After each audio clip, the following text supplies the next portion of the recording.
Hey guys, what's up? Stock Retail coming back to you again. Saw a couple updates today on the Allegheny, however you say it. I'm West Coast, so I'm not from that area, and so I think it's Allegheny maybe. Anyway, on their case that they're bringing against our rights, frankly, you should be fired up and upset because they're trying to take away your voting rights on your shares. They're not going to win, and I'm going to explain a little bit here why. Couple things before I do. One, we saw some good news on that case today, so I'm going to tell you about that. Two, I'm going to sort of show you past DD and why they're going to lose. Interestingly, I noted in the case that AMC's lawyers basically used some language that I was also kind of out there saying. So by no means do I think they got that from me. I think they were miles ahead of me. But it just confirmed for me what I was thinking, and so I just want to go ahead and share that with you. And uh, yeah, I guess I just want to show you the old DD and show you why I believe we're good, and then also some other good news from today. So first off, actually, let me step back. So in the case, what you'll see out, I saw this on Twitter. A couple apes kind of noted it, and then I tweeted about it a bit. Basically, Allegheny was asking for um, kind of a slow walk. They wanted to delay this thing, and the judge basically said, "Hey, this." I'll just say DD. I mean, all the filings, all the language, everything was very public for 7 months now. And you'll see actually it was 7 months ago. I'm going to show my own DD that I posted on Reddit with all of this language. Um, if it was public enough for a little old ape like me to read this stuff, then they could have too. And everything was on the up and up as far as I'm concerned. The team dotted I's and crossed T's on the AMC side, and I'm going to show you that.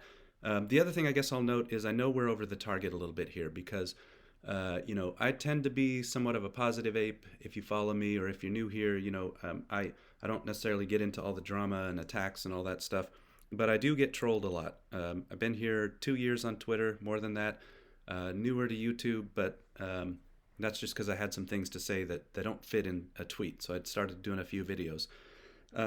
And the thing I noticed when I posted a video, you can see about how to sort of publicly complain to Allegheny and say that they may not represent you and kind of say that you're against this lawsuit. Uh, Boy, I got a lot of hate on that one. In fact, there's a lot of comments I had to remove because they crossed the line. And so I guess a couple things too to any trolls listening. And I want to be clear, just because you disagree with me, that does not make you a troll. Someone made that point, and I agree with that. You can reasonably disagree with me, but I've been here more than 2 years. I'm a veteran in this. I know the difference. I can tell when someone's trolling me. So first off, guys, if you're a troll and you're listening, if you're a hedgy shill, just know you're not dealing with a rookie here. I've been here over 2 years. Go check Twitter for my receipts. Second, if you're going to disagree with me, keep it respectful and keep it and actually make a case. That's the whole thing about my channel. I'm going to be logical and I'm going to show you facts and data. I'm going to back it up. If you can't back up your case and you're just hurling epithets and curses at me, it's not going to work. And then third, it cracks me up when some of you guys your argument is to call me stupid. That's not going to land. There's a reason I share that I have 2 master's degrees in business. There's a reason I share that I was an executive, at a Dow Jones company. That does not necessarily make me smart, but it's certainly given me some experience to know what I'm talking about. So if you want to disagree with me, fine, no worries, but make a case. Otherwise, I'm just not going to listen to you and it's not going to land and it's not going to work. And what's more, the court actually upheld what I was arguing. So far I feel pretty vindicated on this. And let's go through that. So first you can see here's the Reddit post I had. When Ape came out, I went and read all the filings. And that's what I encourage all you guys to do, right? If you followed my channel for a minute, I'm constantly saying, don't trust me, bro. We don't trust bros around here. We do DD, we do research, we go read. Now granted, some of us have more experience reading different documents than others. But I would also say it's just a muscle you can grow. When I came to this movement in the beginning of 2021, the end of 2020, I hadn't necessarily been used to going and reading all these filings either. But over time, you just get better at it and better at it, and you learn how to recognize some of the language. Thankfully, I had taken a business law class as one of those master's degrees, and so I had to learn how to stay awake reading these boring filings. And yes, they're boring. And so, I had a little bit of background in that, but honestly, not much at all. Probably not much more than most of you, and actually less than some of you. So I would just encourage you, I continue to point you guys to the SEC Edgar site or to the investor relations site. Every single time this stuff comes out, AMC files all of their documents around this. And so at the time APE was announced, there were a bunch of filings, and I'm going to show you how they all back up and kind of mean that we're going to win and we're going to keep our voting rights. So you can just see this was basically last July. And so Allegheny, I hope somebody there is listening. You guys had access to all this because I had it, and I'm posting the receipts. So first things first, like if you were to go to that Reddit, you'll see almost right off the bat, it was standing out to me. And I was noting, hey, note this point about voting rights. And then there's a screenshot here from Investopedia at the bottom that I'd kind of highlighted that often preferred equity shareholders have either limited or no voting rights. But notice that word usually there. I said often, but the word is usually. Well, usually doesn't mean never. So there's no court case to say, oh, look, people wouldn't have a reasonable expectation that an preferred equity share could have voting rights. The word here is usually. But let's keep going. And I want you to note some of the, I'm showing you from their filing here. So at the bottom is a screenshot of their filing. This whole thing is a screenshot of my Reddit. So you kind of got a screenshot in a screenshot. But notice what I'm highlighting. So first off, at the top, you can see there's some discussion on voting rights. And then kind of the second set of green lines here. So I was already at that time, I had read the filing and I was saying, again, 7 months ago, they will vote in any shareholder votes. So our APE shares had voting rights. And also the other thing that I'm seeing, and I can tell mostly it's people who I do not believe are apes are coming to me and saying, I never wanted this, I never voted for this isn't right, whatever.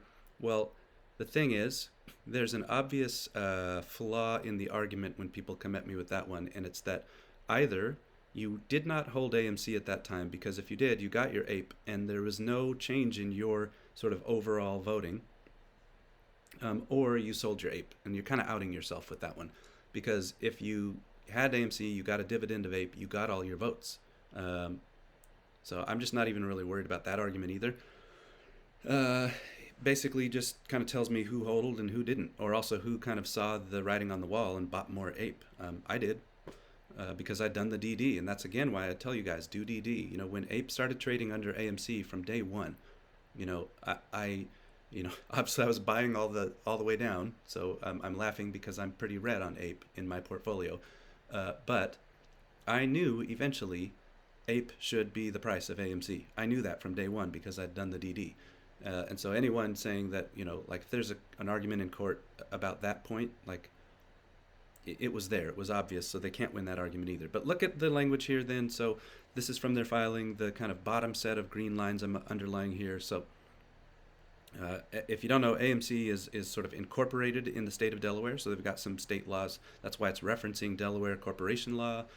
And you can see their certificate of incorporation. So it's kind of like you get these bylaws and these articles of incorporation and stuff. Every company has these that dictate how the board can operate and kind of give the board its authority. It's very legally binding. I was on the board of a nonprofit, somewhat similar. You've got these articles of incorporation and you've got your bylaws, and it's just the boundaries and the guardrails of what you may and you may not do. And if things are written in there that give you authority, man, guys, it's concrete, it's binding. And this is why I'm so confident Allegheny doesn't have, Allegheny, whatever, they don't have a case here. So look at what this says. Our certificate of incorporation or voting rights granted to any subsequently issued, what's this phrase here? Preferred stock. Well, what's APE? Remember, it's preferred equity shares, which is backed by the preferred stock, the preferred equity. See other videos for more details on that, or go read this DD on Reddit that I posted. There's a lot of meat behind that I just want to keep this video shorter. But the point is, they could give voting rights to any preferred equity shares. Let's click a little bit deeper on that. So this is from their, I think this might have been from their prospectus. Yes, this is from their prospectus, dating all the way back to, I think, 2013. So this was years and years before APE, 9 years before APE, they'd had these voting rights, right? And the board had authority. Let me come back to that. So notice what's circled. The AMC board is authorized, and then the next line, to determine, and then the next line, I'm just going through my kind of highlights. Rights and any qualifications. This is talking about the preferred stock. So next line, of each such series thereof. So what that meant is, and this is why in other videos, by the way, I give you the math on kind of a no vote versus a yes vote and how many preferred equity shares they still have, and if you're a no vote, that you're actually voting for more dilution. And the reason I know that is because they can issue more series of these preferred equity shares. They had 50 million, they only did 10 million to make APE. So they have another 80% of their whole, available preferred equity shares. Go see other videos. I'm actually going to link one here for you that give you the math on that. But the point is, this says for each series, so each time they create preferred equity shares, the board had the authority to decide what rights that series had. And look at what I've circled here at the end of this one. Voting rights. Guys, this is a slam dunk. I don't know how this court case is not going to just get thrown out. It was pure FUD. It's hard for me to explain how I feel about this without a lot of curse words, because it's asinine. It's pretty stupid. I mean, it's in the prospectus from 2013 that the board has the rights. It's in their articles of incorporation. It's in their bylaws that they have the rights to decide when they issue preferred equity shares whether they have voting rights. And it was in the filings that I just showed you, these other screenshots, that APE had voting rights. So if the board had been given authority, as voted by the shareholders way back in 2013, and then the board did give the voting rights, there's just not even a discussion on this. But I wanted you guys to see that, and that the way you know this stuff is through DD. But I'm also just sharing the DD. I mean, at this point, I've done the legwork. You can go read that. So slam dunk, APE has voting rights. The board had authority to give APE voting rights. I don't even need to keep going. I'm demonstrating that here from their filings that you can go fact check easily. I want to kind of cover then what this, I believe, means. And this is going to be real fast. There's another video I did on the whole end game and how you beat the shorts. And basically, if I just sum it up, it's these top 3 blue boxes. So if AMC has access to capital, that means a company has time. Like if you can get your hands on more cash, you're never going bankrupt. Capital also means one step closer to profitability, because you can invest in things like, look at the announcement today about popcorn, which I'm going to hit on in a minute. That's going to move us to more profits, and you have to have cash to create that new business line. That took money. Look at that video that Adam showed, all the sort of robotic manufacturing. Somebody had to spend money to set up that line. Well, if you have access to capital, you have the money to spend to set up that line, to create a new business, to create more profits. And so that beats the short thesis. So for me, my vote ended up coming down to, a healthy company. So I'm on these bottom right boxes. A healthy company destroys the short thesis. And so then I asked myself, what's the fastest way? I would love to be done with this whole multi-year HODL experience, right? And don't get me wrong, if we have MOAS, I am sticking around. I'm going to basically be a shareholder of AMC for life, because this means something to me that we're beating these corrupt bastards. There's not anything else to call them. But so I asked myself on the vote, what's the fastest path to a healthy company? I want this to happen fast and happen well. And so access to capital was what kind of did that. And so let's just on that note, think about Adam is moving us on this march to profits. A profitable company is absolutely going to destroy the short thesis. So I've done another video where I kind of, I think I called it like win profitability, the way we apes spell win, W-E-N. So just look up that video on when are profits coming. And you'll see that I believe Q2 and Q3 because of the movies that are coming out. And so Shorty, I'm not even talking about popcorn or anything there. It's strictly based on the movies coming out. I believe that we may see profits in Q2 and Q3. I've also been really clear, so that I don't spread hopium, that that's a forecast and that's a forward-looking view, and I could be wrong. But so I'm saying, hey, check mark. I believe profits are coming in Q2 and Q3 because of the movies. Well, now check mark on popcorn. Adam's announcing that. Certainly, I would assume that's coming any day. I mean, he gave us the video of actual popcorn bags coming off the line. And then for me, it's just, hey, access to capital. I've been really clear in a lot of videos that will beat the short thesis, and that's why we need to vote.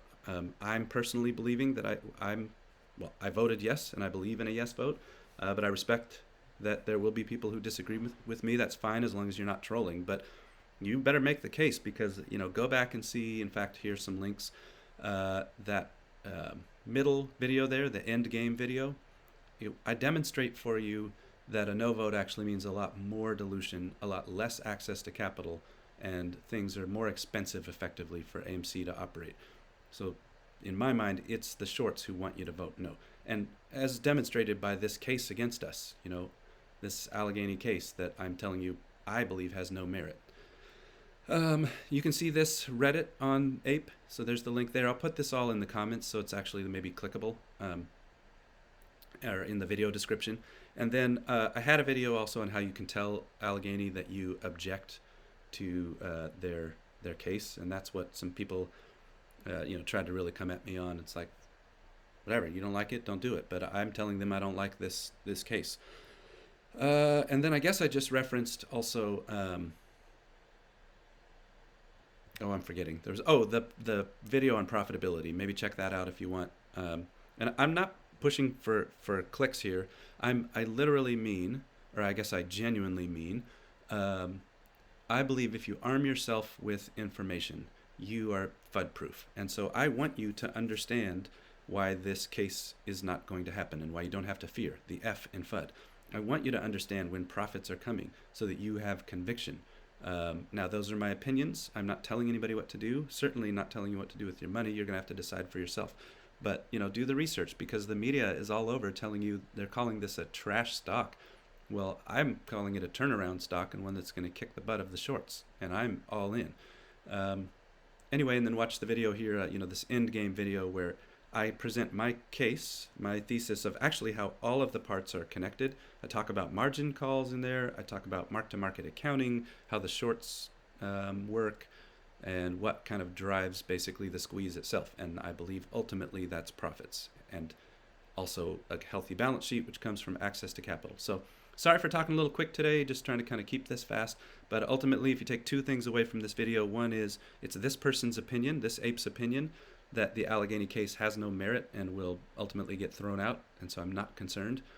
And then it's also this ape's opinion that a yes vote gives AMC access to capital, which destroys the short thesis. And then I guess I said two things, but a third thing is, I believe regardless, Adam has led the company well, and they're moving towards profits, and ultimately we're going to beat the shorts. So let's go.